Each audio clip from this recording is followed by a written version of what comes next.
Hey there, friends. Welcome to episode 9 of Who the Heck Did I Marry? Okay, catching you up on the last episode. This is our little recap. So he had been visiting his ex girlfriend, Michigan Barbie, had come to town, and she had left. And it seemed like when she left, there was a clean break. Because to my knowledge, he did not hear from her anymore.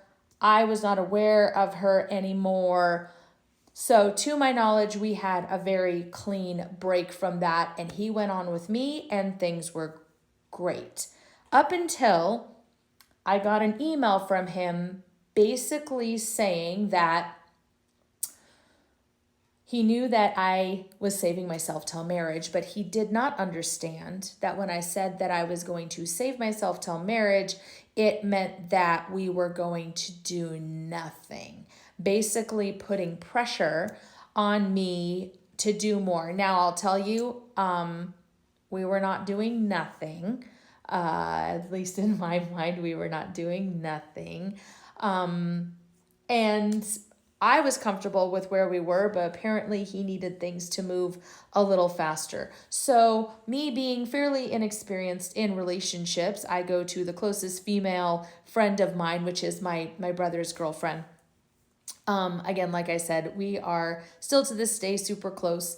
And we don't see each other as often as I wish we could. But I still think of her like a sister-in-law. So anyways, I show her this email and she reads it word for word. And she told me, run for the hills. She said, this is rude. It is inappropriate. If he wants to talk about this, he should. Putting it in email is kind of a jerk move. She said, I don't like it. I don't like him. I don't like me reading this. And she had met him once or twice, but she's like, I don't like him. I'm just telling you, I think there's something weird. Obviously, she knew everything about the ex-girlfriend, about Michigan Barbie coming to town and all of that. She didn't like that either. So now put this email on top of it, and she's like, I don't like it. I'm telling you, I don't like it. I don't like him. If I were you, I'd move on. I'd be done. He wants to send this to you, put the pressure, say all the things. You can tell, here's your walking papers. What I got ain't good enough for you, then, go find something better. That's, hey, call it Michigan Barbie. Maybe she'll come back. I don't know. So, about the time that all this happened, we did end up having some conversations about it, but his life got thrown into a little bit of turmoil as he found out around this time that he was getting laid off from his job at the tech company. So, like I told you, he was temp with the company through a temp agency. The hope is that he was eventually going to get hired on full time. But the story that we were all told was that his department was being moved to India. So whatever they were doing, they were going to now shell out to either a version of their company in India or a sub company in India was going to be doing their jobs. Anybody who was officially hired by the company was going to get placed, but anybody who was a temp just lost their job. So he, bam, lost his job. So he's on the job hunt.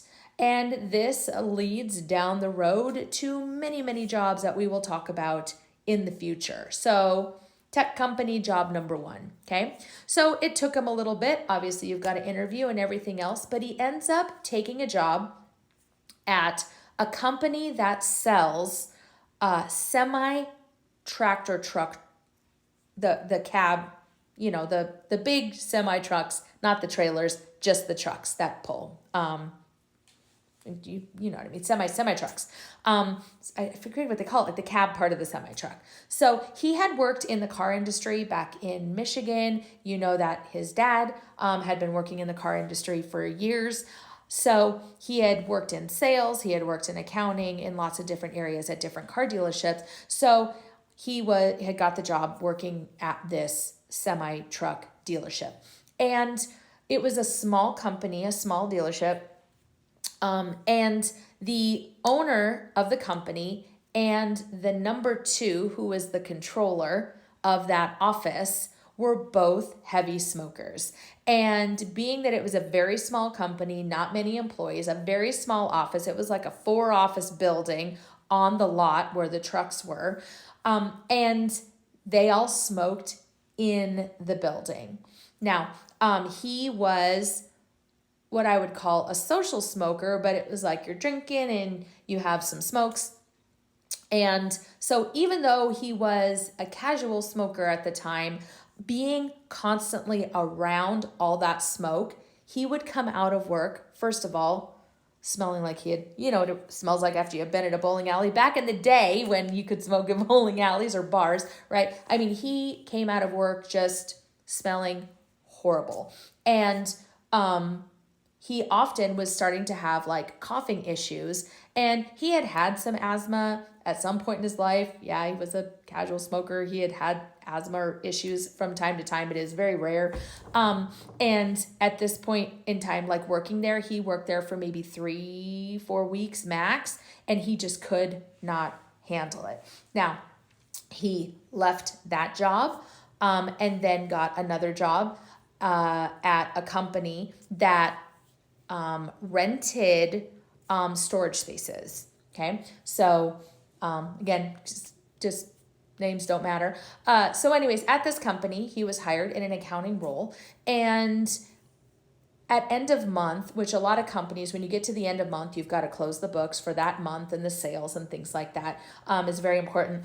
And the controller of this storage unit company, apparently, from what I am told, had a very unique way of doing the spreadsheets and the accounting. It was in such a way that he had never done before, and it really threw him for a loop. He could not grasp the concept, basically, is how he explained it to me, of like how she did it, or like he wasn't even sure that what she was doing was correct, so it made him kind of uncomfortable. So he decided to leave that company too. So in a very short period of time, he had gotten laid off, and then he quit this job because of the smoking aspect, and then he quit a third job because he basically didn't like the way that the controller was requiring him to do the spreadsheets or the accounting or however that worked.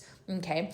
In this point in time, he goes to transfer his Michigan driver's license to Arizona because he had a Michigan driver's license, and within so many days you have to transfer it to Arizona. So he had not yet gotten an Arizona driver's license. So he went to the courts to try and get to the DMV to get an Arizona driver's license from his Michigan driver's license. So when he goes to the DMV to get his driver's license, he finds out that his Michigan driver's license has been suspended. So because his Michigan driver's license had been suspended, they would not give him an Arizona driver's license. He had to first get his Michigan driver's license reinstated, and then Arizona would give him a driver's license. Well, come to find out, the reason his driver's license was suspended is that while he was in Michigan, he had had 2 DUIs. And on a second DUI, they suspend your driver's license for a certain period of time. And there are steps that you have to go through to get it reinstated. And apparently he had not done all the steps. Whatever they were, he had not done that. So I know that in this period of time, in between jobs somewhere, him and his dad actually had to fly back to Michigan, had to get all of the paperwork and everything fixed with the courts so that they could get his Michigan driver's license reinstated so that he could then come back and get an Arizona driver's license. Okay.